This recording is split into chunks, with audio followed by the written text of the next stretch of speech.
നിക്കാഹ് വെയിലൊക്കെ ഇട്ടിട്ട് നിക്കാഹ് വെയിലൊക്കെ ഇട്ടിട്ട് ഇതല്ല മോളി പിടിക്കാണ്ട് ആരെങ്കിലും പിടിക്കും.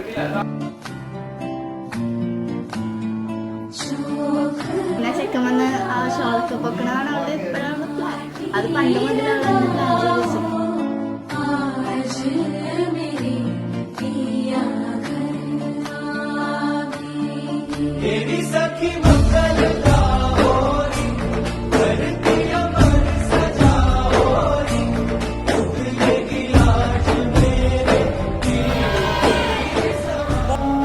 ഇവിടുന്ന് പോകുമ്പേ അത് ഇപ്പൊ എനിക്ക് അറിഞ്ഞൂടാ. നമുക്ക് പറഞ്ഞാൽ വിട്ടുപോകാൻ ഭയങ്കര വിഷമമാണെങ്കിലും ആള് നമുക്ക് പോകാൻ നിവൃത്തിയില്ലല്ലോ.